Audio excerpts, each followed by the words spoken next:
Welcome back to my channel. I am Sudarshan Koirala. I hope by now you have already used ChatGPT and know much about it.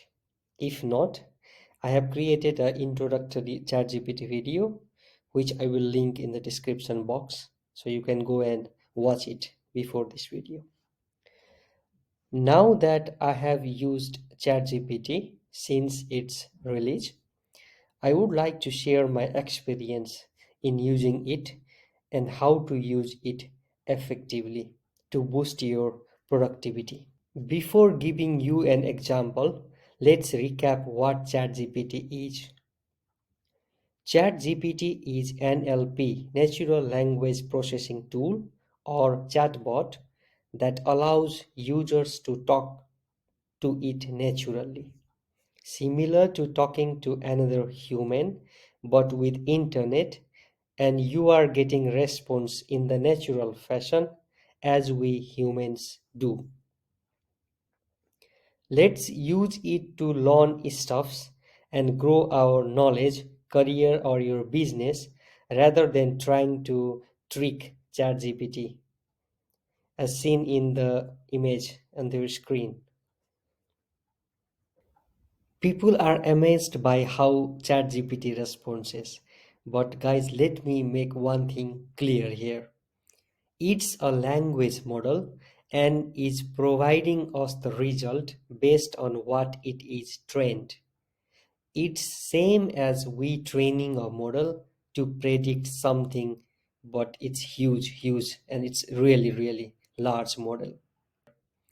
It's a language model and is providing us the result based on what it is trained. Let's use it to be more creative and get most out of it so that it makes our life easier. Else, you will be spending much more time debugging the code that you have written using ChatGPT instead of using it. So use it wisely.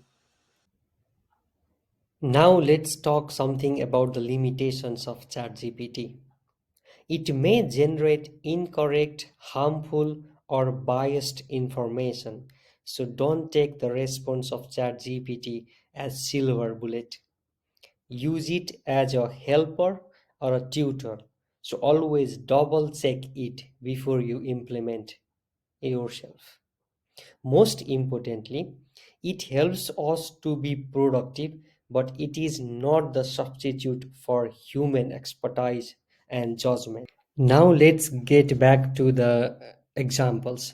Here I have actually used two examples. One, I have asked regex questions with the ChatGPT, and another one is how can I improve the code I have written. So I think these two are the general scenarios that we go daily because regex is also quite challenging and difficult to understand. So here I have asked ChatGPT, can you explain me what does this regular expression do?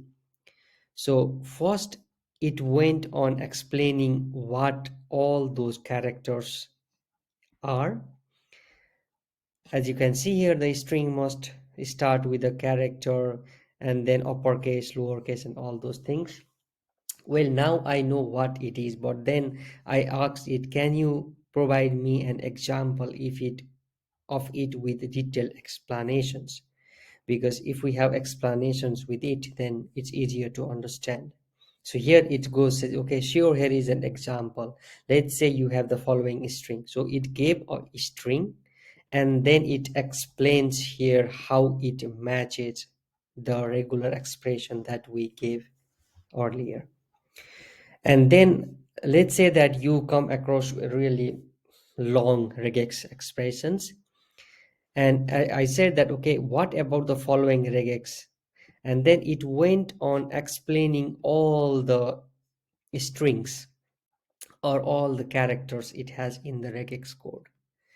And then I even asked here, can you do explain it with an example, right? So here it goes on explain. Okay, here is an example. So it provides an example and then explains, okay, what each of these characters of that example relates to the given regex expressions. So this is really useful if you come up across any regex code and then you want to know more, because I have spent hours learning how to use regex. Still I need to search in the Google, but now ChatGPT has made my life lot more easier. If you are finding my content useful, please consider subscribing my channel if you haven't subscribed yet, which motivates me to create new content, and also provide me some suggestions in what kind of video you want me to create in the future.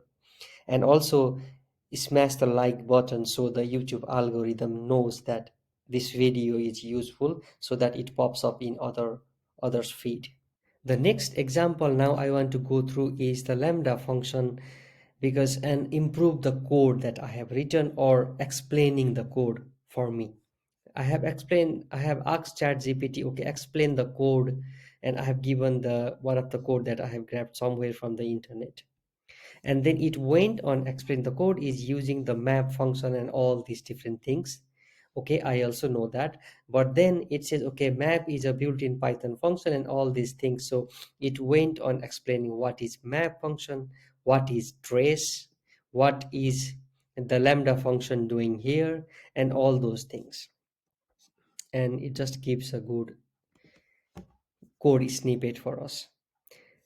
And then it's not enough, right? If you want to know something what the code does, and I said here, okay, I am new to Python and it is difficult to me to understand the Lambda function. Can you convert the above code into simple Pythonic code and also write a doc string so it helps others understand what the code does? Also write a test for the code. This is the scenario that we go through in our daily work life, right? We write a function, we write a doc strings, that is the documentation of that code, what that code does. And then also we need to do a test for the function if it works properly, right? So then it says, okay, sure, here is the simplified version of the code. First it writes one function and then do some test case for that function, and then writes the main function which does the task for us. So this is really good, that if you are confused or don't understand what the code does, because different developers has their own way of writing code, and one code might be difficult for others to understand. So this actually helps us to simplify the code and also provides the documentation what it is doing. So it is explaining all the different functions, what it is going through. And then I say that, okay, I don't see the test function being used in the main function. Can you add a test function when we run the main function itself?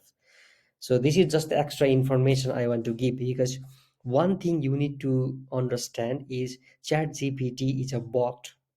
It's a fact, right? And then we need to provide good prompts for the chat gpt. This is how actually the language model works. If you provide good information or clear information for a bot, it will reply you with the useful information. Similarly, how we interact with each other, right? Human beings also, if we ask some other person something, if we provide the right questions, they will provide the right answers, right? So this is how it works. And it says, okay, yeah, I can provide the test function inside the main function, and it provides something. I'm not going through the code here, but then I said, can you provide some value and run the code if it works properly? So because I can implement, copy the code and implement it, but then I can just ask here, okay, can you provide if it works? And it runs the code and it says, okay, 0 to 4, and that is what we want, right? If we go to the function all the way up, it says x such that x is square, right? And range 3 means 0 1 2, and the square of that is of course 0 to 4. So this is just the example that I want to give. And also I have gone further here, asking, okay, the following code is not working, can you help me find the bug in it? What I have done here is I have removed the multiplication or the power x to the power 2 sign here, if it understands, because in generally when we go through someone else code or our own code which has been written some time ago, we might somehow delete something or we might do some mistakes, right? And it takes a lot of time to debug. So we just provide this and then it says, okay, the code you provided has a bug. The lambda function definition is incorrect. Instead of x2, it should be x to the power 2. And by the way, one good point, if you ask something really good, it will even provide some more information than we ask sometimes. For example, this trace function, this was the function which was not in the code, but we have used on the line here, right? This trace. And then it actually creates the trace function for us. So this is really helpful for us. So these are just the examples that I want to provide you. You can try as many other use cases as you want. Okay, so this was just a follow-up video I wanted to create about ChatGPT. I hope you find the content useful. Let me know in the comment section how you find the video as well as how you are using ChatGPT in your day-to-day life. Thank you for watching and see you in the next video.